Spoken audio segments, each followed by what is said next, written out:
Bonsoir madame. Alors on est là pour parler aujourd'hui, après cette présentation, de la Suisse que je souhaite, ce qui est un livre d'une certaine manière et un titre paradoxal pour le livre qu'on fait à la fin d'une carrière politique, où vous racontez nombre d'événements qui vous sont arrivés, parce qu'au fond on a l'impression qu'on est plutôt dans une logique de bilan à ce moment-là, mais vous souhaitez encore d'autres choses pour le pays.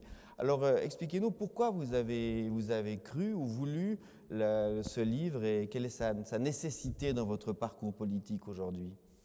Bon, je n'ai pas voulu écrire un livre bilan, je n'ai pas voulu non plus justifier la politique que j'ai menée, mais j'ai essayé de répondre à une question qui m'a taraudée pendant 9 ans, à savoir pourquoi un pays aussi ouvert que la Suisse, économiquement parlant, un pays exportateur, un pays de touristes, de voyageurs, un pays qui s'intéresse au monde, pourquoi est-il si réticent à la grande politique?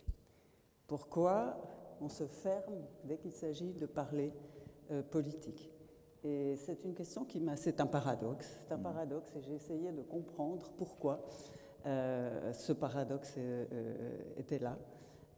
Et donc, bon, évidemment, la question de la neutralité est traitée, elle est d'actualité aujourd'hui. Et puis aussi le fait que nous avons une conception de l'intérêt général qui est une addition des intérêts particuliers et qui fait qu'avec une telle conception de l'intérêt général, il est difficile de parler, de définir des concepts abstraits, d'anticiper les événements, de bâtir des stratégies. On est très souvent en réaction, on mène une politique étrangère qui est une politique que je qualifierais de pragmatique, c'est exprimer les choses très diplomatiquement, hein, parce que d'autres disent elle est opportuniste. Et donc, voilà, c'est pour ça que j'ai écrit ce livre, c'est pour essayer de comprendre. C'est quelque chose que vous avez ressenti au moment d'arriver au pouvoir, parce que évidemment, quand vous êtes élu conseiller fédéral en 2002, vous le racontez d'ailleurs, ce n'est pas un moment extrêmement joyeux. On apprend ça par un huissier qui rentre, qui dit « Vous savez, vous êtes avec Ruth Luthi, votre adversaire, vous êtes un peu mal à l'aise, parce qu'évidemment, on ne savait pas qui gagne. » Et puis, tout à coup, l'huissier vient vers vous, solennel, « Madame la conseillère fédérale, veuillez me suivre. » Puis alors, vous avez l'autre à côté qui fait la gueule.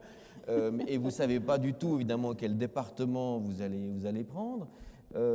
Comment est venue, comment a commencé cette appréhension de ce que c'était que la neutralité et la politique étrangère suisse, dans laquelle vous avez été évidemment un peu précipité au moment de votre accession au Palais fédéral? Oui et non, parce que, comme vous l'avez dit, j'aurais voulu être avocate. Et puis, comme j'avais fait des études commerciales et sans latin, à l'époque, ce n'était pas possible de faire le droit. Et donc, j'ai bifurqué sur les relations internationales. Et j'ai donc un master en relations internationales de l'Institut de hautes études internationales. Donc, c'est vrai que je n'avais jamais exercé dans la diplomatie, mais j'avais quand même une notion de ce qu'était la politique étrangère et la diplomatie à travers mes études. Mais vous étiez, comment s'est passée la répartition des dicastères? Parce qu'une fois que vous vous retrouvez le mercredi solennel avec les 6 autres, vous arrivez, ça s'est passé, c'était directement ce département-là qui vous a été octroyé, parce qu'en général, le dernier arrivé n'a rien à dire, on le sait. Peu à dire. Il a peu à dire. Mais c'est un département qui m'a très bien convenu. Alors bon, comme vous dites, les années que vous avez passées à Berne ont été celles de ce qu'on a appelé la neutralité active. Enfin, vous avez carrément inventé le concept. Non, je ne l'ai pas inventé, il existait déjà. Oui, mais enfin, vous l'avez en tout cas porté à des hauteurs inopinées. Alors, au fond, comment vous avez décidé de commencer cette politique en 2002 dans une Suisse qui, à l'époque, avait quand même relativement encore peu de problèmes internationaux quand on les compare, en tout cas, à ce qu'on considère aujourd'hui comme les attaques de l'Union européenne, des États-Unis. Il y avait quand même, quand je suis rentré en fonction en 2003, c'était quand même la guerre d'Irak. 3 mois après mon entrée en fonction, il y a eu la coalition des États-Unis avec leurs alliés qui est entrée en Irak. Donc c'était une époque qui était aussi tourmentée et aussi difficile. Et immédiatement, la question de la neutralité s'est posée, puisqu'il n'y avait pas de résolution du Conseil de sécurité. Et quand il n'y a pas de résolution du Conseil de sécurité, une opération militaire est considérée comme un état de guerre entre deux États, et donc le droit de la neutralité s'applique, et les règles de la neutralité s'appliquent. Et donc le Conseil fédéral a décidé d'appliquer le droit de la neutralité, a interdit le survol de son territoire aux troupes qui pourraient avoir eu l'intention de le survoler pour acheminer des soldats, a soumis à autorisation les exportations d'armes vers les parties belligérantes. Et donc, je suis tombée dans le bain de la neutralité quasi en arrivant. Comment s'est passé votre contact avec les diplomates helvétiques? Parce qu'on sait que dans votre département, la diplomatie était une sorte d'État dans l'État, souvent. C'est des grandes familles en Suisse qui font des diplomates de père en fils et en petit-fils. Souvent, vous aviez aussi un autre État dans l'État qui était, au fond, l'aide au développement. Au fond, il y avait des baronnies, au fond, et un de vos premiers travaux a été de démonter ces baronnies, d'une certaine manière. Un de mes premiers travaux a été de me rendre dans les différents services et bureaux du département afin de faire connaissance avec les gens. J'ai pu visiter la plupart des collaborateurs qui travaillent à Berne, ceux de la DDC, les diplomates qui sont actifs à la centrale à Berne. Et donc, ça m'a permis de faire connaissance aussi avec les gens avec lesquels j'allais travailler. Ça a été mon premier souci tout au départ. Et ce que je veux dire par là, c'est qu'est-ce que vous avez l'impression que, malgré tout, vos 9 années au département fédéral ont changé quelque chose par rapport à cela? C'est-à-dire qu'une fois que c'est vrai, vous avez été parfois un petit peu cassante avec certains diplomates, enfin, vous avez en tout cas essayé de briser ces États dans l'État, il faut dire ce qui est, aussi pour ce qui est de l'aide au développement, qui était sans doute très bien menée, mais enfin, où en gros, ceux qui s'en occupaient ne tenaient pas trop compte des avis du conseiller fédéral en charge, en disant non, on était là avant lui, on sera là après lui, etc. Mais c'est bon, vous le savez. Et donc, est-ce que vous avez l'impression que depuis, c'est vrai que c'est devenu, pour ceux qui, pour la suite, quelque chose aujourd'hui d'envisageable plus facilement pour un conseiller fédéral, de se mêler un peu plus de ces affaires-là? Bon, il faut dire que le monde a évolué. Le monde est devenu globalisé, il est devenu interdépendant, les acteurs se sont multipliés sur la scène internationale, les États n'ont plus le monopole des relations internationales, comme c'était le cas il y a encore quelques décennies. Et aujourd'hui, vous avez les acteurs de la société civile, vous avez les ONG, vous avez les marchés financiers. Il ne faut pas les oublier, vous avez les multinationales, vous avez donc le secteur privé, vous avez les États. Tout ça joue dans la cour internationale, les organisations internationales comme les Nations Unies. Et donc, ce monde évolue et la conception du pouvoir, la conception de la souveraineté change. Aujourd'hui, il faut avoir de l'influence dans le monde pour pouvoir défendre ses intérêts. Et donc, il fallait aussi adapter la diplomatie. Et il fallait aussi la féminiser. On a donc engagé plus de femmes, plus de secondos aussi. Quand on regarde maintenant l'évolution de la diplomatie, du corps diplomatique depuis quelques dizaines d'années, on voit cette évolution vers des secondos. Vous parliez de famille, de père en fils. Aujourd'hui, on voit de plus en plus une évolution vers la diversité, vers la féminisation. Et c'est une bonne chose parce que la Suisse, quand elle se présente à l'étranger, doit aussi refléter la composition de sa population et ce qu'elle est. Et ça, c'est une bonne chose. Quant à la DDC, c'est vrai que la DDC était concentrée sur les pays les plus pauvres, ce qui n'est pas du tout critiquable, mais était concentrée sur une certaine conception de l'aide au développement qui devait être complètement à part de la défense des intérêts, de la grande politique, encore une fois. Et aujourd'hui, on voit que les risques deviennent globaux et que pour combattre avec efficacité la pauvreté, il faut aussi s'occuper du développement durable, il faut aussi s'occuper du terrorisme, il faut aussi s'occuper de tout ce qu'on a appelé par la suite les risques globaux. Et donc, il était nécessaire que la DDC rentre dans la grande maison de la diplomatie et en fasse aussi partie. Excuse, mais j'ai un rhume des foins qui ne me lâche pas. Il y a dans ce livre, l'intérêt et la facilité de lecture du livre, c'est qu'effectivement, vous avez décidé de le faire par chapitres qui sont autant d'exemples, d'une certaine manière, de l'évolution, soit du concept de neutralité, soit de la manière dont la Suisse a fait sa politique étrangère. Un des épisodes moins connus, je trouve, ou que les Suisses connaissent moins, c'est la fameuse, ou réalisent moins dans l'importance qu'il a encore aujourd'hui dans nos relations internationales, c'est la fameuse K18, la Klausur 18, comme on disait à l'époque, et qui nous a amené à nous intéresser plus aux fameux pays émergents, aux pays du BRIC, donc Brésil, Inde, Chine, Russie, par exemple. Alors, dites-nous ce qui s'était passé en ce fameux jour de 2005, la K18. Eh ben, d'abord, certains ont cru qu'il s'agissait là d'une montagne non répertoriée de l'Himalaya. En Suisse alémanique, on appelle ces réunions du Conseil fédéral qui sont fermées, ces séminaires fermés, on les appelle des Klausur. Et comme celle-ci s'est tenue un 18 mai 2005, on a, dans le raccourci de l'administration, c'est resté K18. Et la K18 a été consacrée à la politique étrangère de la Suisse. Elle a été, bon, là, un certain nombre d'événements s'étaient produits, notamment l'entrée de la Suisse dans les Nations Unies en 2002. Il y a eu la guerre d'Irak, il y a eu la position des États-Unis.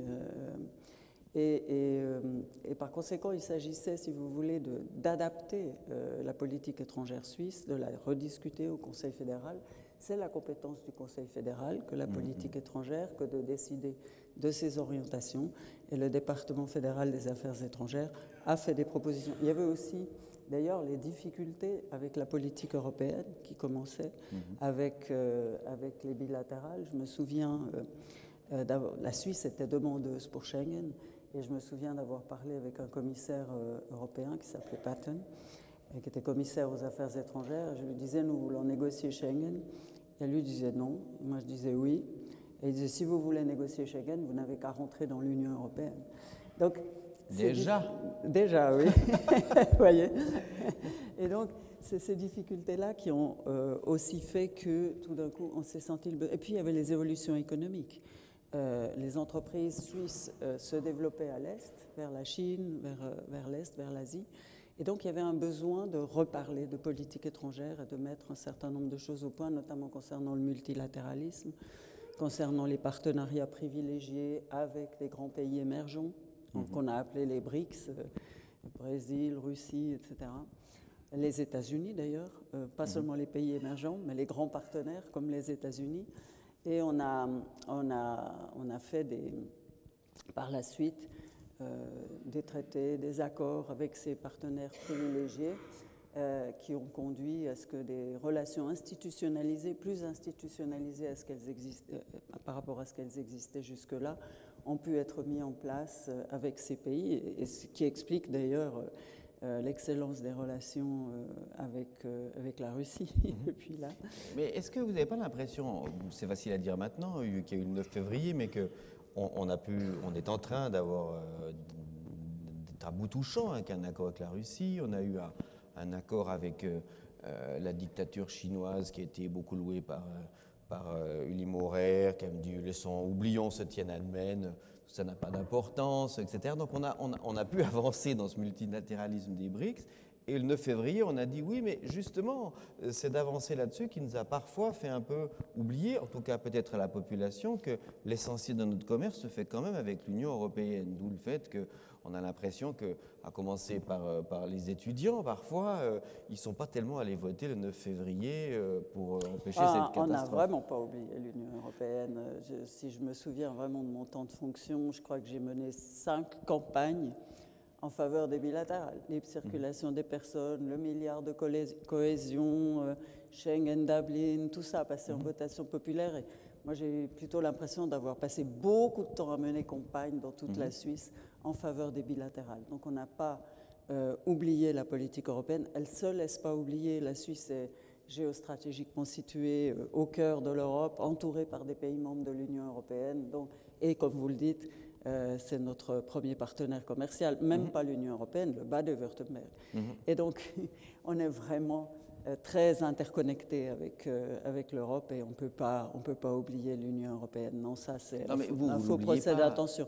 Personne peut oublier. J'ai l'impression que la population aujourd'hui parce que le monde politique a eu, je ne dis pas vous particulièrement, je dis, c'était quand même, quand on parle avec les conseillers nationaux, avec le Parlement, même avec certains conseillers fédéraux, quand on leur dit, mais enfin, est-ce qu'on ne devrait pas quand même aller vers une logique d'adhésion? Tout le monde panique, mais enfin, vous n'y pensez pas, ne faut pas parler d'Europe, ça braque la population. Donc au fond, on était presque dans un processus d'adhésion, mais à froid. Toutes nos lois sont eurocompatibles. Et au fond, on a un sentiment qu'au fond, aujourd'hui, il y a un hiatus entre la perception de la population et la réalité de notre intégration déjà très forte économiquement à l'Europe. Alors est-ce que là, je ne dis pas à vous particulièrement, mais est-ce qu'il y a un problème de communication au niveau gouvernemental ou au niveau politique par rapport à cela? Bon, moi je pense que le 9 février, les gens n'ont pas voté. Et maintenant qu'on a les analyses Fox, ça devient un peu plus clair.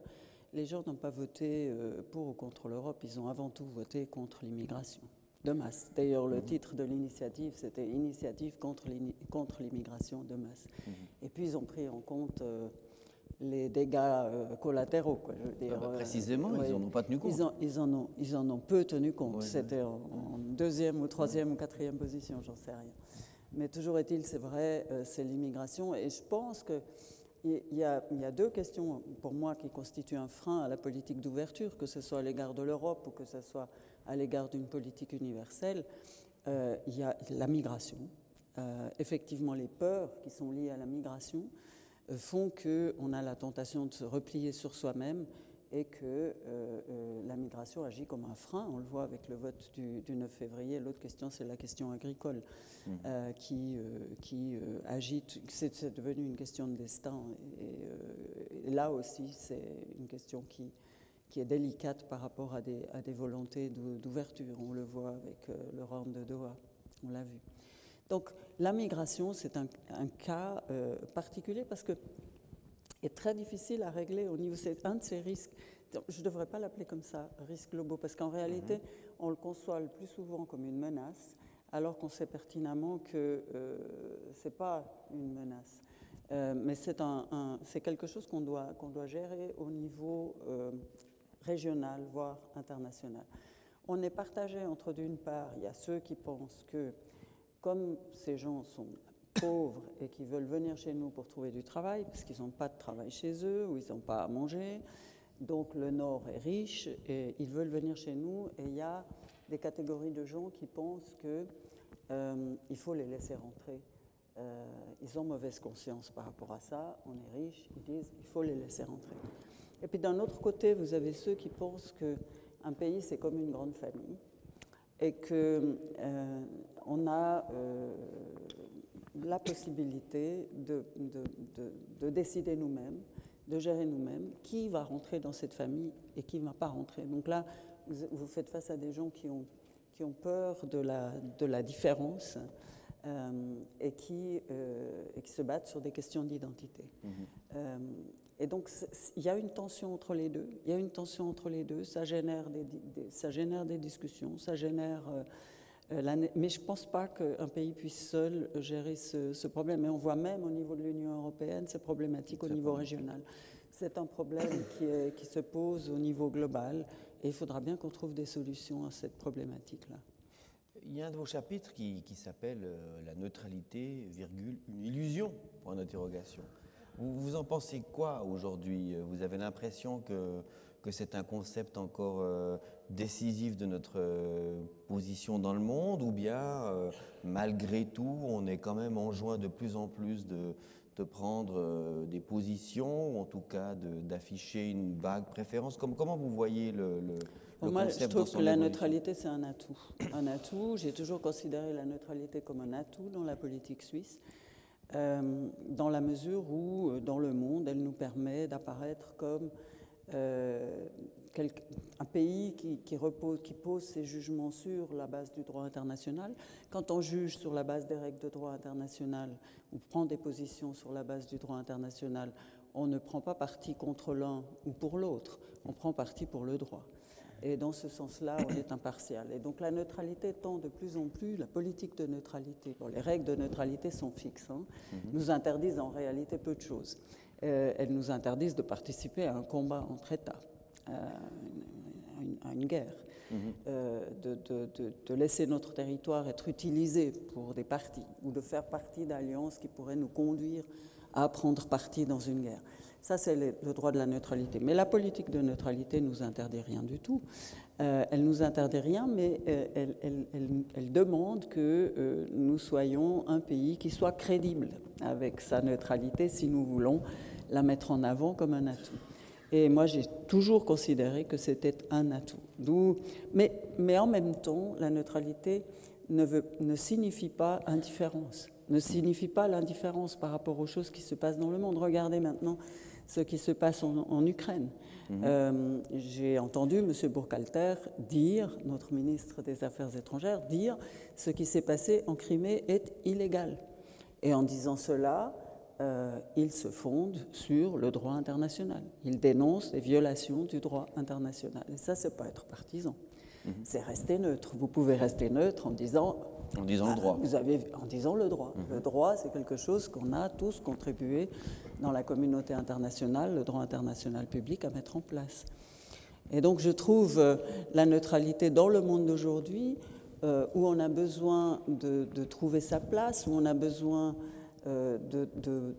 d'être influent, on a besoin, pour défendre ses intérêts dans un monde globalisé, on a besoin d'être un État qu'on écoute, un État qui a des contacts, qui a des réseaux, qui peut parler.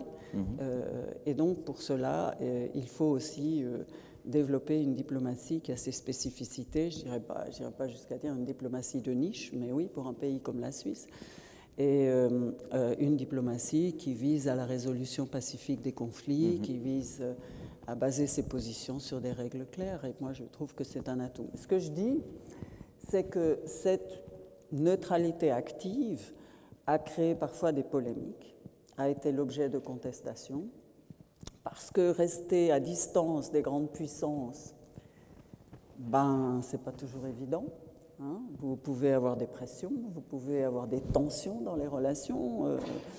Quand vous ne suivez pas le mouvement de l'Union européenne ou des États-Unis, on peut vous dire non, mais c'est quoi? Qu'est-ce que vous faites? Est-ce que vous êtes dans notre camp ou est-ce que vous n'êtes pas dans notre camp? Et donc, c'est une situation qui n'est pas simple à gérer pour un pays comme la Suisse, pas toujours simple à gérer. Et ce que j'essaye de dire, en très très résumé, c'est de dire si on ne peut pas ou on ne veut pas prendre ce type de risque, alors prenons un positionnement de politique étrangère beaucoup plus conforme à notre tradition de passivité. Rentrons dans l'Union européenne, là, on sera sous le parapluie sécuritaire de l'Union européenne. Il y a eu un cas où on vous a, disons, parfois accusé d'avoir pas été neutre ou d'avoir été, disons, vite en besogne. C'est l'affaire du Kosovo. Donc en février, vous le racontez, c'est effectivement très intéressant ce chapitre. Vous racontez qu'en février 2008, je crois, vous êtes invité par hasard le 17 février par la mission catholique albanaise. Vous assistez à Ville pour assister à une messe. Et on va dire manque de peau ou au contraire, ce jour-là, le Kosovo décide de déclarer son indépendance. Donc vous arrivez à la gare, il y a un prêtre albanais qui vous accueille en vous disant « vous êtes un miracle ». Il était en larmes. Qui était en larmes en disant que vous arriviez ce jour-là, jour de la déclaration d'indépendance des Albanais. Puis, évidemment, après, vous avez eu un peu de mal à expliquer à vos collègues que vous n'aviez pas fait exprès, etc. Ils croyaient même que vous aviez vous-même décidé du jour de l'indépendance du Kosovo, ce qui montre bien à quelle hauteur d'estime il pouvait vous porter. Mais enfin, de ce point de vue-là, la Suisse a été un des premiers, sinon le premier pays à reconnaître l'indépendance. Non, la Suisse a été le premier pays à parler de l'indépendance du Kosovo. Mais est-ce que là, vous avez le sentiment d'aller vite ? Le Kosovo dans la fournée des États de l'Union européenne. On n'a pas reconnu les premiers, mais on a par contre parlé de l'indépendance du Kosovo. Bon, est-ce que c'est neutre, ça? Est-ce que c'était neutre de faire ça? Pourquoi pas? Vous avez deux règles. Je vous le demande. Vous avez deux règles en droit international. Vous avez deux principes.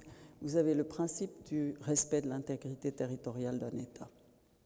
C'est un principe de droit international. Et par ailleurs, vous avez le principe de l'autodétermination des peuples. Et ces deux principes sont des principes qui souvent entrent en combat. Et il y a des tensions entre ces deux principes. Alors pour ce qui concerne le Kosovo, Les Kosovars étaient en danger par le gouvernement serbe. Ils se sont fait tuer. Ils ont eu vraiment des difficultés. C'est la raison pour laquelle, si vous voulez, le principe de l'autodétermination des peuples que la Suisse estime qu'il est à appliquer vraiment ultima ratio, a estimé que là, on pouvait aller dans cette direction.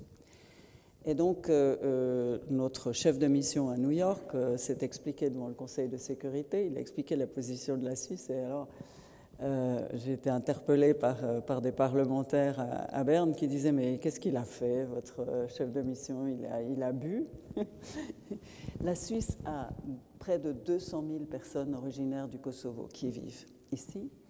Et cette situation difficile au Kosovo posait des problèmes de visa, posait de multiples problèmes. Le Kosovo n'avait pas vraiment, c'était zone grise, pas vraiment un statut clair. Et c'est la raison pour laquelle la Suisse a pensé que d'avoir un statut clair pour le Kosovo pouvait nous permettre de mieux gérer ce type de situation et de mieux aussi permettre de respecter les droits humains dans cette partie du monde. Et c'est la raison pour laquelle on s'est vraiment engagé. On s'est fait les avocats de l'indépendance du Kosovo. Et je me souviens d'une discussion avec le président russe, puisque c'est d'actualité, puisque le président russe utilise le précédent du Kosovo aujourd'hui. Oui, c'est vrai, c'est pour ça qu'on vous en parle. Et alors, je me souviens d'une discussion de 3 heures avec M. Poutine. J'étais présidente de la Confédération et j'étais le visiter à Moscou. Et évidemment, il était intéressé à connaître les arguments de la Suisse. Et d'ailleurs, nous, on était intéressés à essayer de le convaincre. Et lui, intéressé à essayer de nous convaincre du contraire. Et cette discussion a duré très longtemps. Il a pris un grand carnet de feuilles de papier, enfin, c'était plus qu'un carnet de notes, c'était carrément un bloc-notes. Et il nous a fait le dessin du Caucase Sud, de la brutalité de ces gens-là. Et quelques années plus tard, après, au moment de la guerre en Géorgie, un de mes collaborateurs est venu vers moi, il me dit « Vous vous souvenez de la discussion qu'on a eue avec M. Poutine ?» J'ai dit « Oui ». Il me dit « Il nous a expliqué noir sur blanc ce qu'il allait faire en Géorgie, ce qu'il allait faire en Arménie, au Karabakh, etc. » Et vous savez, on ne l'a pas cru. On l'a pas cru. Comment, je ne résiste pas à vous poser la question, vous savez maintenant les journaux, on est tous en train de se dire Poutine, psychopathe, pas psychopathe, fou, super malin, génial, joueur d'échecs, cinglé absolu, dictateur ou pas, ou grand malin. On a même convoqué des psychiatres, des gens qui... Alors, vous l'avez rencontré pendant des heures. Quelle impression, parce qu'il y a relativement, vous êtes d'une sobriété assez diplomatique sur les éléments plus personnels, mais au fond, quel homme vous avez ressenti quand on se retrouve face à Vladimir Poutine, on a l'impression d'une bête politique dangereuse, ou bien au contraire d'un bon type avec qui une vodka ou deux suffiront à dégeler l'atmosphère. Il faut se les faire 3 heures avec Poutine. Là, c'était passionnant, c'est un homme passionné. Contrairement à l'image qu'il donne, il a l'air d'un personnage assez froid. Oui, moi, j'ai rencontré un personnage tout à fait passionné et passionnant à écouter. C'est vrai, donc vous avez trouvé que vous aviez le sentiment que... Et qui a entendu mes arguments, puisqu'il reprend aujourd'hui les arguments de la Suisse. La Suisse les a exposés à la Cour internationale de justice. Ça vous agacé, ça. La Suisse les a exposés à la Cour internationale de justice, et l'avis de la Cour internationale de justice sur le Kosovo dit que ce n'est pas illégal, la déclaration unilatérale d'indépendance, et donne des arguments qui ont été ceux qu'avait avancé la Suisse dans son avis. Et aujourd'hui, Poutine les réutilise, mais à l'envers d'ailleurs. Oui, ça vous agace plutôt quand même. C'est pas tout à fait la même histoire, la Crimée. Non, c'est pas tout à fait la même histoire, parce qu'en Ukraine, le référendum a eu lieu sous occupation militaire. Les gens se sont prononcés. Ils ont décidé qu'ils voulaient... mais il y avait occupation militaire russe. Les Russes ont occupé les bâtiments publics et ils étaient en Crimée au moment du référendum. Donc là, et puis en plus, les Russes qui vivaient en Crimée n'étaient pas menacés de mort par le gouvernement de l'Ukraine. Donc il y a quand même des différences par rapport à la situation au Kosovo, différences qui ont été dénoncées par la communauté internationale.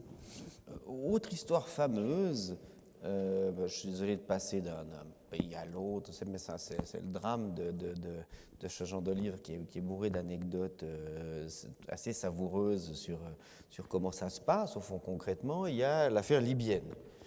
Alors, comment déjà vous apprenez cette histoire, au fond, dans la bonne ville de Genève, un procureur envoie à Potron-Minet, la maréchaussée, arrêter le fils d'un sympathique dictateur africain, qui après tout n'a fait que battre sa domestique. Au fond, vous êtes à Berne, on vous téléphone, comment ça se passe? Comment se déclenche du point de vue de la Berne fédérale, la crise diplomatique avec la Libye? Le département des Affaires étrangères avait déjà demandé aux autorités genevoises de procéder avec un certain doigté, Oui. parce qu'il s'agissait quand même d'un personnage. Voilà. Après, il s'est passé ce qui s'est passé, mais ce qui s'est passé, c'est qu'on a appris à parler avec une dictature. Parce qu'ils excusez-moi, mais ils vous ont prévenu avant d'aller l'arrêter à l'hôtel? Ça se passe tout le temps comme ça. On demande l'avis du DFAE D'accord, c'est là que vous avez dit doigté, sur les bon, privilèges et immunités, okay. parce qu'il s'agissait de privilèges et immunités. Donc l'avis du département est demandé. Il fait attention. Mais après, on a appris à devoir négocier avec une dictature dans tout ce qu'elle comporte d'arbitraire. Ça veut dire vous parlez avec des ministres, mais des ministres qui décident rien. C'est des ministres qui sont qu'une façade. Celui qui décide n'est pas là. N'est pas là. Et donc, il vous dit, après quelque temps, vous entendez c'est oui, c'est non. Vous parlez avec des gens, vous fixez des dates de rendez-vous, les gens ne viennent pas. Peter Maurer, secrétaire d'État, a attendu des heures et des heures à l'aéroport de Zurich, parce que les discussions, à un moment donné, se passaient avec la médiation de l'Allemagne. Et donc, la délégation libyenne n'arrivait pas. On disait, nous arriverons que demain. Donc, tout est mis en œuvre pour peser sur les nerfs et sur la tension de l'autre partie. Une manière de faire qui n'a rien à voir avec la manière de fonctionner d'un État de droit tel qu'est la Suisse. Et donc, ça ont été des négociations très difficiles, basées sur les purs rapports de force, et la Suisse était dans une situation d'infériorité, puisqu'elle avait 2 otages dans les mains des Libyens, 2 otages dont on craignait pour la vie. Et chaque fois qu'on aurait pu avoir envie de hausser un peu le ton, on craignait pour la vie des otages. Et donc, la seule manière... Et c'est pour ça que je la raconte. L'intérêt de l'histoire de la Libye, c'est l'intérêt des alliances. C'est parce qu'on a été associé à Schengen qu'on a pu sortir nos 2 otages de Libye. Parce qu'à un moment donné, on a pratiqué une politique restrictive de visa. On a créé une liste d'à peu près 150-160 personnalités libyennes qu'on a mis dans les listes Schengen. Et donc, ils ne pouvaient plus avoir de visa Schengen. Ne pouvaient plus obtenir un visa qui leur permettait de visiter dans toute l'Europe. Et donc, ça a beaucoup vexé, beaucoup fâché les Libyens, et ça a forcé l'Union européenne de se mettre dans le camp de la Suisse pour régler ses problèmes avec la Libye. Parce que les Européens étaient très intéressés à commercer avec la Libye, qui vend du pétrole d'extrêmement bonne qualité. Comment ça se passe? Parce qu'on sait qu'à l'arrivée, cette affaire, cette idée de leur couper les visas Schengen a été décisive. Dans ces cas-là, on sait qu'au début, il y a des pays européens qui étaient quand même assez énervés que vous ayez pris cette décision. Très énervés. Et donc, c'est une décision que la Suisse a pris après quand même quelques consultations des chancelleries européennes ou bien... Non, surtout pas. Surtout pas. Non, vous l'avez fait unilatéralement? Surtout pas. Si on l'avait fait, si on avait consulté les chancelleries européennes, ils nous auraient empêché de le faire. Et d'ailleurs, j'ai reçu beaucoup de téléphones de collègues ministres qui me disaient « Mais pourquoi tu ne nous as pas avertis ?» Je leur ai dit « Mais si je l'avais fait, vous ne m'auriez pas laissé faire. » Donc c'est parce que c'était fait que les Libyens ont pris des mesures de rétorsion et que l'Union européenne, pour régler la situation, a dû se mobiliser. Quand vous avez pris cette décision, on sait qu'au sein du Conseil fédéral, en tout cas ça a été présenté comme tel, mais vous le démentez un peu. On a eu le sentiment de l'extérieur que c'était des fois un peu tendu entre vous, Hans-Rudolf Merz, qui est même allé avec son petit avion, qui est revenu toujours avec son petit avion, mais avec personne dedans. Et à un moment donné, on a pu avoir un sentiment au fond, les conseillers fédéraux, enfin vous et monsieur Merz pouvaient se repasser plus ou moins le dossier, genre file-moi ce machin, je vais régler ce truc, etc. Finalement, ça rate. Non. Mais en fait, vous donnez le sentiment qu'il y a eu beaucoup plus de collégialité Oui. que les médias l'ont supposé sur cette affaire. Après, une fois que les otages sont rentrés à la maison, il y a eu des sortes de règlements. Mais pas avant, parce que le traité qu'avait signé le président de la Confédération d'alors, M. Merz, avec la Libye, était un traité international qui valait. Ça veut dire que la Suisse ne pouvait pas dire, à moins de générer une immense crise politique, pouvait difficilement dire, écoutez, nous, on ne veut rien savoir du traité qu'a signé notre président. Imaginez. Et donc, on s'est tous tenus autour du président. On a dit, OK, c'est un traité qui vaut sur le plan international. Et donc, on ne peut rien faire d'autre que de considérer qu'il vaut. Et puis, à ce moment-là, les otages ont été séquestrés. C'était la période où, après la signature de ce traité, les otages ont été séquestrés. La Suisse a suspendu l'application de ce traité.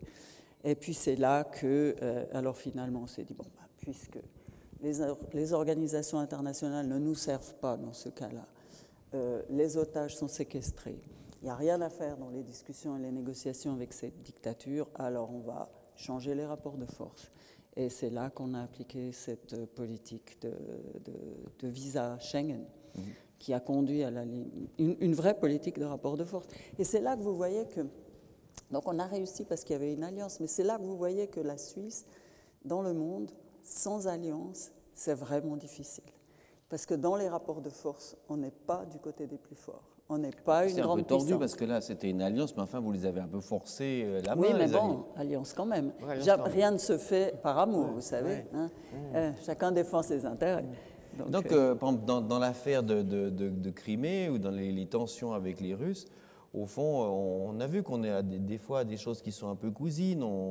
On gèle un peu d'argent, on empêche de voyager quelques oligarques. Donc vous avez l'impression que c'est une logique qui parle à des pays dictatoriaux, autoritaires. Quand on les empêche de voyager, quand on les empêche d'aller où ils veulent faire la fête, ça les embête un peu. Bon, il ne s'agit pas que de faire la fête, non. Mais bon, la communauté internationale a pris un certain nombre de sanctions très modérées. On a l'impression que l'heure est venue, bon, la Crimée étant un fait accompli, n'est-ce pas? On a vraiment ce sentiment-là. On dénonce, on dit l'annexion de la Crimée est illégale, mais enfin, ça ne va pas plus loin que quelques sanctions symboliques. Pour ce qui concerne la Suisse, elle a suivi le mouvement général. Ça veut dire que les sanctions, on a appliqué le droit de la neutralité sans le dire pour ce qui concerne les exercices militaires qui auraient dû avoir lieu avec les forces armées russes en Suisse. Ça, le Conseil fédéral l'a tout de suite suspendu parce que là, on est dans un conflit interétatique et là, c'était vraiment des opérations qui auraient pu être considérées comme cassant la neutralité. Donc là, on a appliqué la neutralité sans le dire. Pour le reste, les sanctions, on a évité de détourner les sanctions des autres pays, mais surtout, on a été extrêmement modéré pour préserver le rôle de médiateur de la Suisse. C'est l'information que nous avons. Vous allez maintenant pouvoir poser des questions aussi à Méchine Calmiret. Alors, préparez-les. Vous allez lever la main. Il doit y avoir des micros qui peuvent circuler. Madame Calmiret, vous me faites penser à cela en parlant un peu de la Crimée. Et comment, quand on a été ministre des Affaires étrangères, c'est passionnant pendant 9 ans, comment, ensuite, quand on rentre à la maison, un soir de décembre 2011, on voit ses successeurs, effectivement, se retrouver avec des affaires comme la Crimée ou, je sais pas, ou le printemps arabe, enfin, ou d'autres affaires internationales.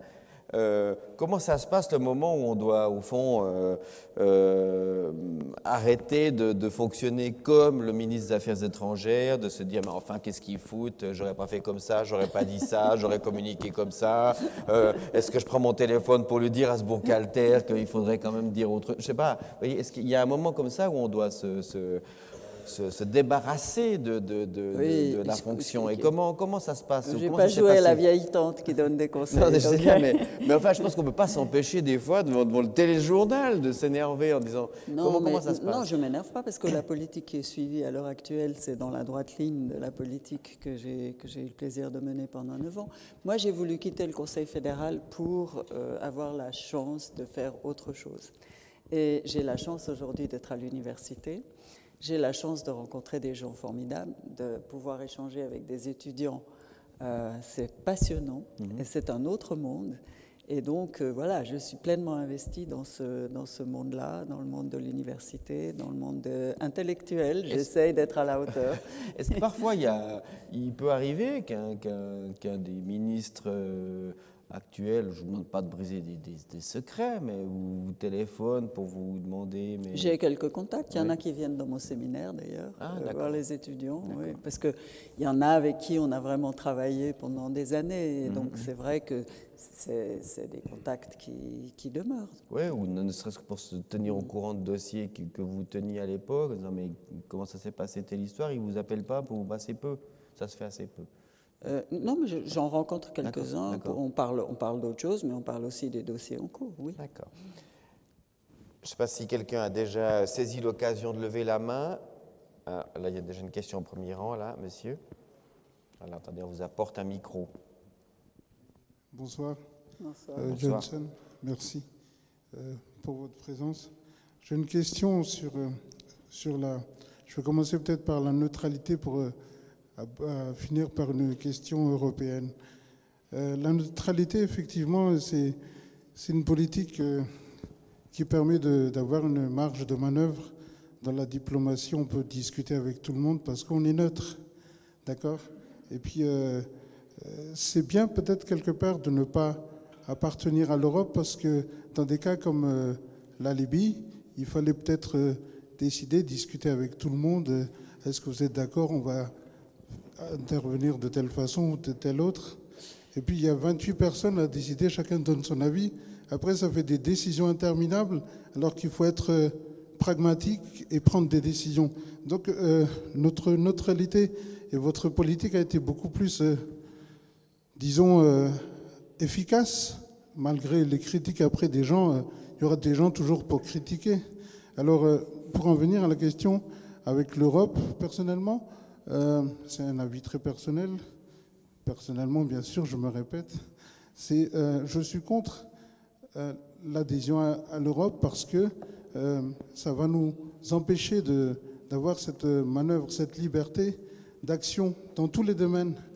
Et si on s'évertue à vouloir aller vers l'Europe, on va s'enterrer dans quelque chose ou s'embourber dans un truc très difficile après. Donc ma question est, que pensez-vous aujourd'hui, avec ces bilatérales qu'on a remis en question, comment est-ce que vous voyez l'avenir de la Suisse vis-à-vis de l'Europe, puisque nous avons décidé, sur cette votation contre l'immigration, d'être un peu à côté de l'Europe. On peut marcher côte à côte, mais on n'est pas obligé de faire ce qu'ils veulent. Et nous, on est libre, non ? On est libre de faire ce qui nous plaît, oui. On est libre de décider de vouloir le secret bancaire ou pas. On est libre de décider de vouloir contingenter l'immigration, mais il faut être conscient des conséquences. Et vous voyez, on a voté librement le 9 février. On a voté en contradiction avec un engagement international de la Suisse, qui est l'accord de libre circulation des personnes que nous avons avec l'Union européenne. Conséquence, les étudiants Erasmus, c'est suspendu. Horizon 2020, c'est suspendu. Hein? Vous avez dit quelque chose, je n'ai pas entendu. Hein? Donc on a un certain nombre de conséquences. Il y a les médias, l'accord sur les médias. On a un certain nombre de conséquences de ces décisions. Et il faut savoir ce qu'on fait. Alors, moi, je pense que si, je vous l'ai dit, notre neutralité, c'est un atout. Mais si la neutralité sert à s'aligner sur les autres, parce que de toutes les façons, mener une politique indépendante de neutralité active comporte beaucoup trop de risques dans le monde d'aujourd'hui, alors je dis, bon, ben, rentrons dans l'Union européenne, tant qu'à faire. On sera au moins protégés par les autres. Regardez par exemple les banques suisses. Jamais les banques du Luxembourg n'ont été autant amendées que les banques suisses. Hein? On n'est pas protégés. Alors on paye des amendes, on paye des tas de choses. Ce livre, au fond, vous fait apparaître comme, pour aller dans le sens de la question de monsieur, comme plus europhile que vous l'étiez, en tout cas plus prête à dire nous aurions quand même, suivant comment, bon avec une relative prudence, mais quand même un certain intérêt à aller plus vers une logique d'adhésion que quand vous étiez conseiller fédéral. C'est-à-dire un tropisme, on en a parlé au téléphone, que beaucoup ont comme anciens conseillers fédéraux. En général, ils disent tous bilatéral quand ils sont en charge. Et puis, une fois qu'ils sortent du Conseil fédéral, ils disent « Ouais, écoutez, bon, tant qu'on était au gouvernement, on disait bilatéral, mais maintenant qu'on n'y est plus, au fond, il faut arrêter, il faut adhérer. » Non, mais il y a quand même eu des changements depuis que j'ai quitté le Conseil fédéral. Il y a quand même eu des changements. Déjà, dans les dernières années, à partir de 2008, l'Union européenne a dit les règles d'équivalence qui prévalaient jusqu'à maintenant, c'est-à-dire entre les normes suisses et les normes européennes, c'est fini. Si vous voulez accéder au grand marché, vous devez appliquer strictement les évolutions du droit européen concernant l'accès au grand marché, même régulation pour tous. Et donc, ça fait tout le débat sur la reprise du droit européen, l'intervention de la Cour de justice, les juges étrangers, et patati et patata. Donc, la voie des bilatérales devient de plus en plus difficile. Elle était déjà difficile, mais alors maintenant, elle devient vraiment difficile. Et avec le vote du 9 février, c'est la quadrature du cercle. Ça, c'est une des évolutions. La deuxième évolution, c'est que l'Union européenne se dirige, semble-t-il, aussi dans son architecture institutionnelle par la prise en compte de la diversité. Ce que j'appelle la diversité, c'est-à-dire elle accepte ce qu'elle n'acceptait pas au début, pas du tout. Elle accepte des niveaux d'intégration différenciés. Regardez la Grande-Bretagne, elle n'appartient pas à Schengen, elle n'a pas l'euro. D'ailleurs, les pays de la zone euro ne sont que 18 et pas 28. Et ils parlent d'une gouvernance renforcée pour la zone euro.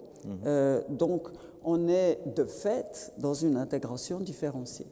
Et je pense que la prise en compte de la diversité par l'Union européenne permettrait aux Suisses de lever un certain nombre de réticences qu'ils ont par rapport à l'Union européenne, et notamment d'envisager peut-être, avec plus de chances de succès, une négociation d'adhésion avec des exceptions concernant la neutralité, concernant la monnaie, concernant les mesures d'accompagnement, par exemple, à la libre circulation des personnes, de négocier ça de façon beaucoup plus crédible et claire qu'en étant en permanence dans une situation de réaction en disant à l'Union européenne « Non, mais vous devez tenir compte de nos spécificités, on est particulier, on n'est pas comme les autres.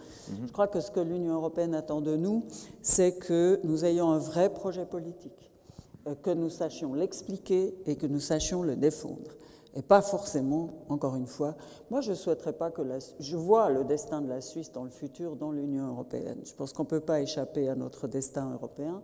Et je ne souhaiterais pas que la Suisse adhère, contrainte, forcée, en rampant, mais qu'elle adhère avec un projet et qu'elle adhère avec fierté, en le voulant vraiment. Et pour ça, je pense qu'il faut, à un moment donné ou à un autre, commencer le débat sur l'adhésion. Je pense que la politique du chat qui dort, comme vous le disiez il y a un instant, la classe politique était tétanisée par le débat sur l'adhésion. On avait peur de donner des voix à la droite populiste. On a dit non, on ne touche pas ça. Mais la politique de ne pas tirer la queue du chat qui dort, elle s'est révélée un échec. Parce que les partis de la droite populiste n'ont jamais été aussi florissants que maintenant. Et puis en plus, le chat, il ne dort pas. Il est très actif.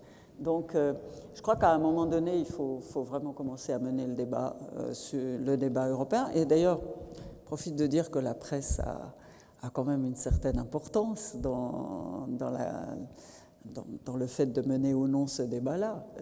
Bon, vous savez, moi je suis parti d'un magazine qui a toujours été europhile à fond, mais alors du coup on nous a reproché d'être des euroturbos pendant des années, d'être les seuls à en parler. Ça n'intéresse personne. C'est pas oubliez vrai. cette histoire. Parce qu'à Donc, l'Université de Genève, on peut vous dire, chaque fois qu'on met à l'agenda des grandes conférences publiques l'Europe, on fait ça le comble.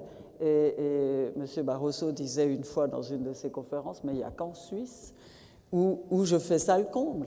Quand je vais dans les différents pays européens, il y a 3 chats qui se courent après. Vous avez vu, sans doute, il ne vous aura pas échappé, et là c'est peut-être une autre question, mais l'analyse Vox du 9 février, qui fait que seuls 17% des 18-29 ans sont allés voter, alors qu'en 92, quand on avait voté sur les haies, que donc, comme vous savez, ça avait échoué d'un rien, 74% des 18-29 ans avaient voté. Donc on a perdu à peu près tous les jeunes qui, au fond, aujourd'hui, sont devenus totalement dépolitisés. Alors le 10 février, il y en a un ou deux qui se sont rappelés que la politique, ça va être quelque chose. Mais ça n'a pas été le cas le lendemain du vote, parce qu'à partir du 9 février, moi qui ai des classes d'étudiants... Et je peux vous dire qu'ils se sont mobilisés. Moi, j'ai des étudiants qui ont été manifestés à Berne pour la première fois. Mais vous leur avez dit qu'ils auraient mieux fait d'aller voter avant. Non. Oui, non, mais je leur ai en fait pas dit quoi que ce soit. Ils ont été d'eux-mêmes manifestés à Berne parce qu'ils se sont tout d'un coup rendus compte des effets de la politique. Ils ont découvert la politique et l'influence qu'ils pouvaient avoir en y participant. Et ils ont été à Berne et ils sont revenus. Ils nous ont fait le compte-rendu de leur participation. Si le 9 février a pu servir à la politisation des étudiants, c'est très bien. Non, mais ce sont malheureusement, ils ont dû se rendre compte que, voilà, ils ont été les premières victimes. Une autre question attendez, oui, là-bas, monsieur. Oui, bonsoir Madame la Présidente. Bonsoir. Une question de curiosité. Le gouvernement fédéral est composé de socialistes, de radicaux, voire d'extrême droite. Dites-nous véritablement la vérité. Comment ça se passe? C'est diplomatiquement correct ou c'est une foire d'empoigne, vos réunions? Comment se passent les discussions à l'intérieur du Conseil fédéral? Le mercredi, là, une fois que c'est fermé. Bon, en général, ça va, il y a des enjeux, mais tout le monde est très poli, on se vouvoie, on se parle très poliment.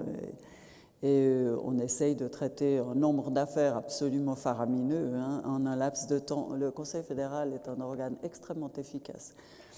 Mais ce que je voudrais dire, c'est que le Conseil fédéral en Suisse n'est pas...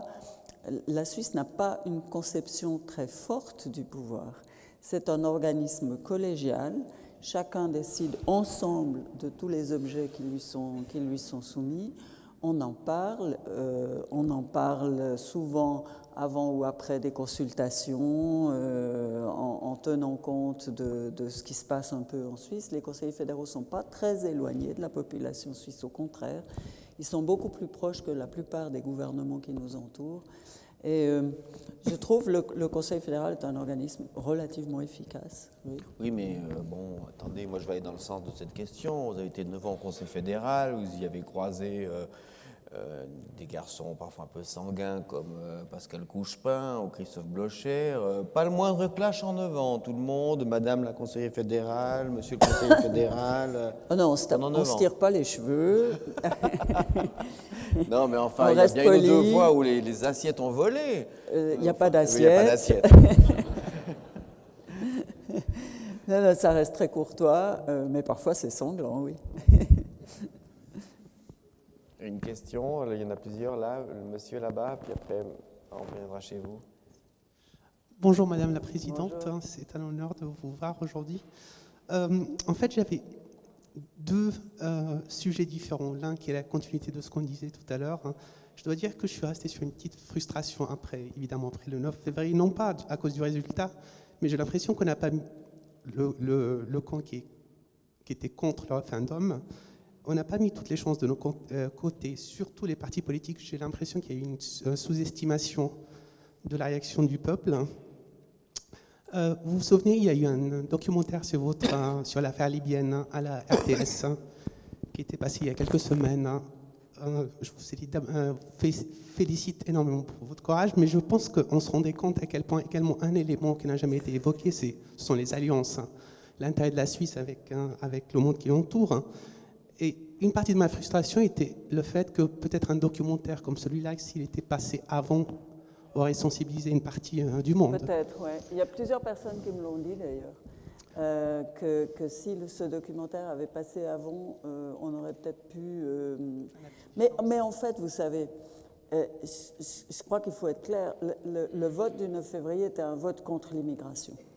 Ce n'était pas un vote pour ou contre la voie bilatérale ou pour ou contre l'Europe. C'était un vote contre l'immigration. Et les gens,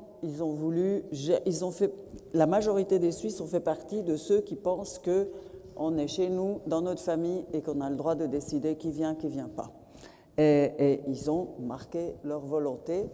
Et ce faisant, la question de la politique européenne est venue en 2 ou 3e. Et je pense que dans la campagne qui a été menée par Économie Suisse, par les partis politiques, par toute la classe politique, on n'a pas voulu mettre l'accent sur la migration. Vous avez remarqué, on a ressorti les vieux pommiers de la voie bilatérale. On a mis l'accent sur l'Europe, pensant que ça nous permettrait de gagner. Et on s'est lourdement trompé, parce que ce qu'il fallait combattre, c'était la migration. Cette vision de la C'était migration la vision massive. de cette migration. Et l'Europe était un sujet finalement secondaire et pas prioritaire dans l'esprit des gens. Ils ont voté contre l'immigration de masse. Et là, on s'est lourdement trompé dans la campagne. Mais bon, c'est plus facile de le dire aujourd'hui qu'avant. En même temps, en mettant l'accent sur l'Europe, l'idée était précisément d'éclairer la population sur les conséquences. Oui, mais ça n'a pas fonctionné. Ça n'a pas fonctionné. Ça n'a pas fonctionné. Ouais. Alors, juste pour donner suite, c'est un petit peu au-dessus du sujet, mais depuis quelques années, on commence légèrement à remettre en doute ou revoir différemment la démocratie directe. Jusqu'à maintenant, c'est un système qui a fonctionné parfaitement en Suisse, qui a toujours été équilibré. Certaines voix, dont j'en fais partie maintenant, commencent à avoir certains doutes s'il y a des garde-fous sur certaines choses. Qu'est-ce que vous en pensez? La sagesse du peuple. Moi, je trouve que la démocratie directe qu'on connaît en Suisse est un immense avantage. Parce qu'elle permet aux gens de s'exprimer, elle permet de mener des débats au niveau politique, c'est quelque chose d'extrêmement précieux. Par contre, c'est vrai qu'avec le lancement de certaines initiatives, on aboutit parfois à prendre des décisions qui sont contraires aux engagements que la Suisse a déjà pris au plan international avant. C'est typique le 9 février. Et je regrette beaucoup que le Parlement ne soit pas entré en matière sur la proposition qu'avait faite le Conseil fédéral de contrôler préalablement la conformité des initiatives aux droits fondamentaux et aux droits internationaux. Donc ça, je le regrette, parce que ça permettrait au moins aux gens de savoir qu'ils vont prendre une position qui est contraire aux engagements internationaux de la Suisse. Je trouve qu'on n'a pas de contrôle de constitutionnalité en Suisse. Et je trouve que c'est quelque chose qui me manque. Il faut qu'on réfléchisse à adapter la démocratie directe au monde. Mais je serais très, très réticente à ce qu'on la supprime, la brime. Au contraire, moi, je suis invitée dans des colloques universitaires européens où on parle énormément de plus de démocratie. Vous voyez, les gens descendent dans la rue dans l'Union européenne. Ils descendent dans la rue, ils se plaignent contre les programmes d'austérité. Le problème, c'est qu'ils n'ont rien à dire. Ils élisent leurs dirigeants pour 4-5 ans, puis après, basta, on se tait. Tandis qu'en Suisse, on a la chance de pouvoir se prononcer sur les politiques. Mais ce problème juste pour finir là-dessus, je voulais juste vous dire, non, mais c'est quelque chose qui est suivi avec beaucoup d'intérêt. Et ça serait dommage que des votes comme le minaret, ou que des votes contre l'immigration de masse, ou pour l'expulsion des criminels étrangers, ce type de vote, discréditent la démocratie directe. Je pense qu'on doit s'atteler à l'adapter aux évolutions du monde. De plus en plus de décisions sont prises au plan international et il faut faire attention à la crédibilité d'un pays. Mais là, sur l'immigration massive, si ce contrôle avait eu lieu, Le Conseil fédéral aurait-il pu dire autre chose que ce qu'il a dit, au fond, que ça allait poser des problèmes avec l'Union européenne, mais c'était pas Non, mais le Parlement aurait anticonstitutionnel. peut-être invalidé l'initiative. Il aurait On considéré pourrait l'invalider parce qu'il parce qu'il y aurait eu un avis de non-conformité avec les engagements de la Suisse. Ça aurait été clair. Oui, et mais ça en aurait même temps, c'est surtout normal été qu'on puisse clair. revenir sur un Mais engagement. ça aurait surtout été clair que pour les gens qui signent l'initiative. Ouais. Voilà. À ce moment-là, ils auraient pu savoir ce qu'il en était. Non, Non, pas forcément. Non. Il y a une non. question de Peut-être certaines votations populaires pourraient ne pas se tenir, mais la plus grande partie de la démocratie directe resterait, selon des études faites par les affaires étrangères, à peu près 10% des votations populaires ne pourraient pas se tenir. Mais par exemple, Schengen, on est associé à Schengen et on a obtenu un délai de 2 ans pour adopter les évolutions de Schengen si elles posaient problème pour pouvoir tenir les référendums. Monsieur? Comme vous l'avez relevé tout à l'heure, Madame la Présidente, on a en Suisse des dirigeants très approchables et je pense que c'est une grande force de notre pays, donc j'aimerais vous remercier d'y participer. Ma question s'écarte un peu du sujet de l'Europe et du 9 février, mais c'est quelque chose de plus général. J'aimerais vous demander quel rôle vous voyez dans l'éducation pour promouvoir des Suisses, une Suisse plus affirmative sur le plan international. Pour ce qui est de ma propre expérience en tant que jeune Suisse, je connais à peine l'hymne national. J'ai eu quelques bribes d'histoire suisse à l'école et c'est seulement maintenant que j'arrive à l'université qu'on commence à me patriotiser et glorifier le pays. Donc, est-ce que vous ne pensez pas qu'on devrait effectuer ce changement par quelque chose de plus démarrer un niveau plus profond si on veut s'affirmer plus sur le plan international? Je pense que ce serait naturel de connaître au moins les institutions suisses, si ce n'est que pour pouvoir agir. Parce que j'étais une fois face à une classe de collégiens qui se plaignaient de je ne sais plus quoi. Je leur ai dit, mais vous avez un instrument, vous avez un droit de pétition. Utilisez, vous faites une pétition, allez voir les autorités communales et vous allez pouvoir agir, plutôt que de râler dans votre classe. Et je trouve que c'est vrai qu'on devrait au moins enseigner la manière dont fonctionnent nos institutions pour que les gens comprennent comment ça se passe. Mais je faisais allusion à la réticence par rapport à la grande politique. Hein. J'ai l'impression, quand je regarde les journaux télévisés, qu'on s'intéresse beaucoup plus à ce qui se passe en France, en Allemagne, en Grande-Bretagne, qu'à la politique suisse. Est-ce que vous savez la position de la Suisse sur la Syrie ?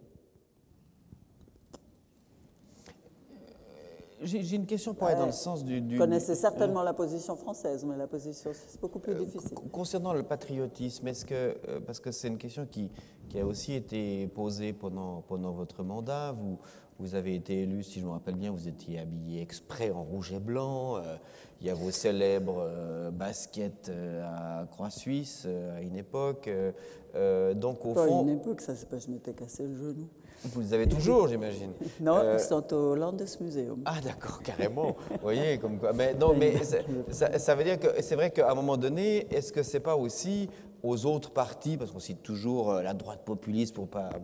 au fond, l'UDC a pris une espèce de place comme ça en disant les vrais patriotes, c'est nous, mais au fond, vous l'avez au fond incarné, même physiquement, il y a aussi, on peut être patriote, aimer son pays, aimer le drapeau, et puis être à gauche.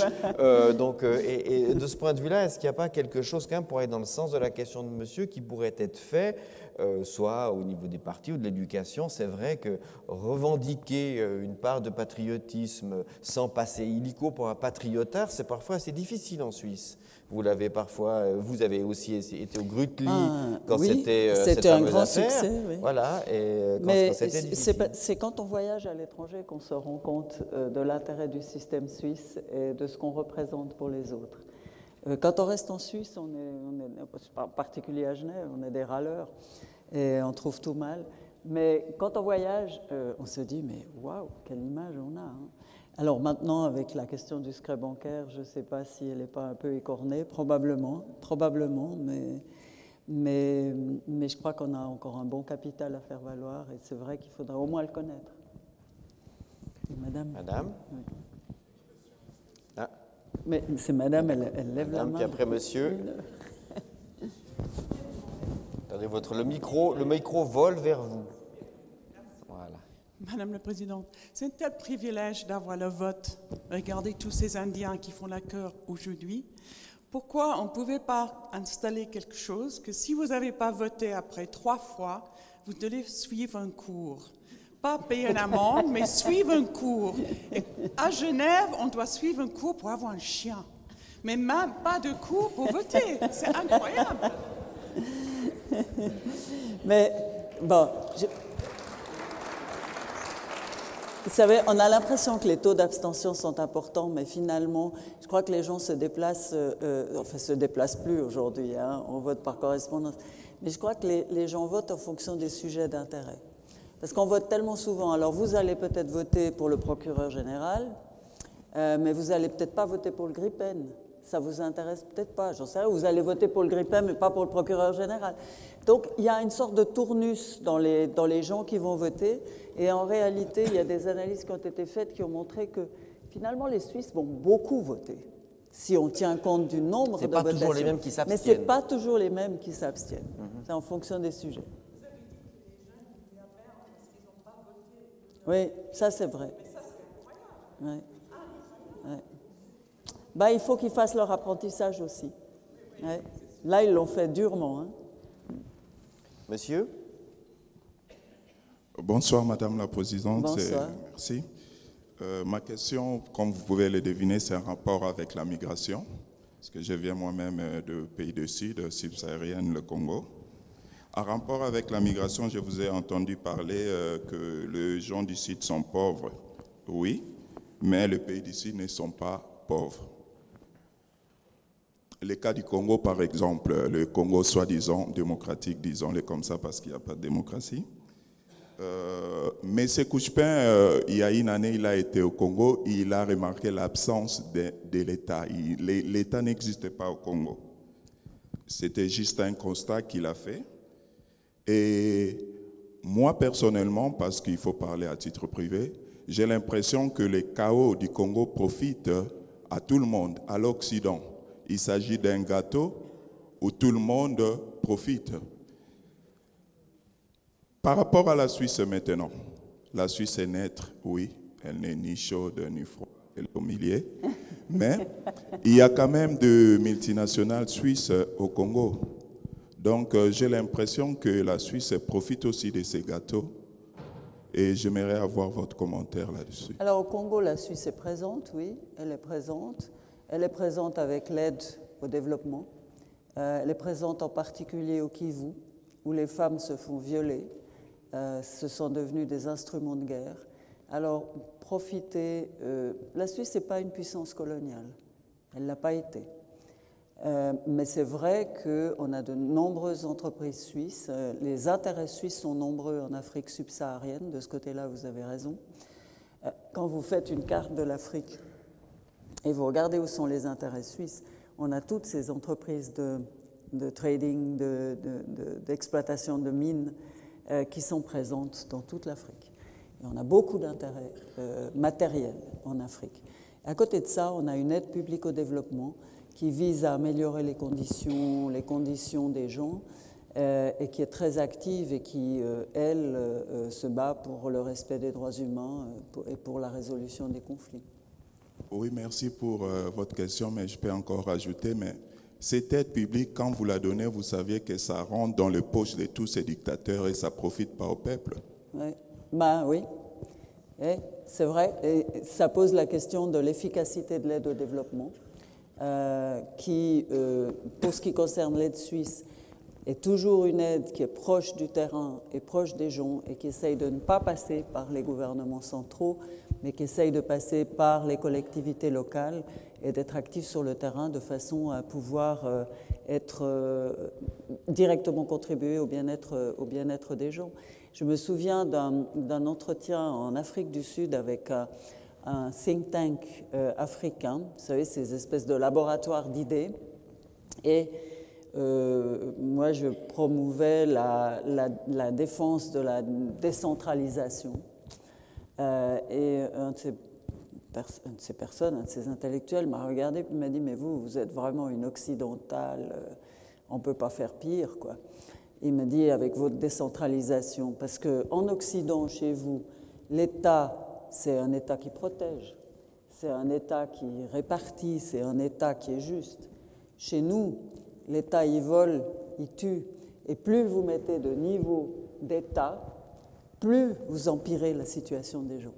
Ça a été pour moi une leçon apprise. Et c'est vrai que c'est difficile de traiter avec des gens qui ont une toute autre manière d'envisager le service public, entre guillemets. On va prendre une dernière question au premier rang, mais avant ça, j'aimerais vous demander, au fond, pour aller dans le sens de ce qu'a dit monsieur, au fond, vous connaissez la fameuse formule, la Suisse n'a pas de politique étrangère, elle n'a que des intérêts. Est-ce que vous diriez que quand même les 9 ans de votre présence au Conseil fédéral ont plutôt fait baisser, ont plutôt écorné cette maxime qu'on citait souvent? On a des intérêts, et c'est clair, on a des intérêts, et les intérêts suisses doivent être défendus en améliorant les conditions cadres dans les pays où on veut être actif pour les entreprises suisses. C'est clair que ce rôle-là est aussi dévolu à la politique étrangère de la Suisse, mais il y a aussi des intérêts qu'on appelle immatériels. Moi, j'ai toujours refusé de faire la différence entre les intérêts immatériels comme le respect des droits humains, la démocratie, parce que les uns contribuent aux autres. On ne peut pas penser que si vous défendez le respect des droits humains, c'est contraire à l'expansion et aux bonnes affaires que peuvent faire les entreprises suisses. Après tout, on a intérêt à ce que les pays se développent, soient démocratiques, qu'ils aient une classe moyenne qui vit bien, que toute la population ne soit pas dans un état d'extrême pauvreté, parce qu'alors, où sont les marchés pour les consommateurs? Donc, globalement, il n'y a pas de divergence. À court terme, il peut y avoir des divergences et il faudra alors arbitrer entre ces différents intérêts. Madame? Je me permettre de vous poser la question en anglais parce que c'est plus facile pour moi. One of your last assignments at the global level was the member of the high-level committee of Secretary General on Sustainable Development. And you just spoke, and I know that Switzerland is passionate about sustainable development. When we speak about globalization and global governance, the environment in which the decisions are made has a very important role. Don't you think that neutrality of Switzerland, which I personally think ensures neutrality for decision-making, has to be given a bigger impetus? And perhaps we all will learn from your book, but perhaps you will take a more practical role in promoting sustainable development and applying your ideas in practice.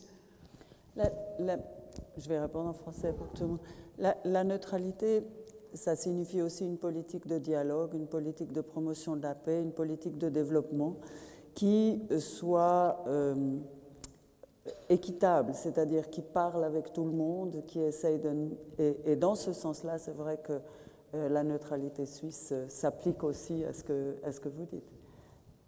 Mais c'est vrai que c'est difficile, parce qu'encore une fois, il y a des intérêts qui rentrent en conflit et il faut chaque fois gérer ces situations. Une toute dernière question avec monsieur, hein, et puis après une toute dernière encore là en haut, et puis après ça sera tout, ça suffit. Merci beaucoup. Adèle Mejri de l'Association de la communauté tunisienne en Suisse. Premièrement, je vous félicite personnellement, Madame Micheline Calmeret, et je félicite la Suisse pour votre première visite en Tunisie après la Révolution. Ma question, est-ce que vous avez parlé de la Tunisie dans votre livre? Et est-ce que vous pouvez, est-ce que vous pouvez nous parler de la discussion que vous avez eue avec notre président, avec la Troïka, y compris le parti islamiste Nada, et est-ce que vous avez mis la graine, la fameuse graine de la Suisse, de la politique suisse, la consensus en Tunisie, parce qu'on a eu la fameuse votation dans notre l'ANC de 100 votes sur 216 pour notre constitution. Merci beaucoup. La Tunisie, c'est après le printemps. La Tunisie, c'est le printemps arabe. Hein, c'est la Tunisie qui a initié le mouvement. Et la Tunisie, je pense, c'est un exemple réussi. Mais la Tunisie partait avec des atouts. Vous avez des gens extrêmement bien formés. Vous avez des gens qui se sont impliqués, qui ont participé, qui ont été intelligents, qui ont su trouver des arrangements et des accords entre eux. Et je trouve que c'est un exemple magnifique. On voit d'autres exemples beaucoup plus difficiles où les révolutions de départ conduisent à des soubresauts, des reculs, des avancées. C'est vrai que ça prend du temps. Et en Tunisie, ça s'est fait de façon linéaire. J'étais à plusieurs reprises en Tunisie.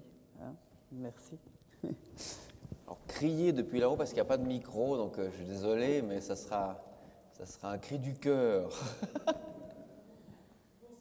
Bonsoir.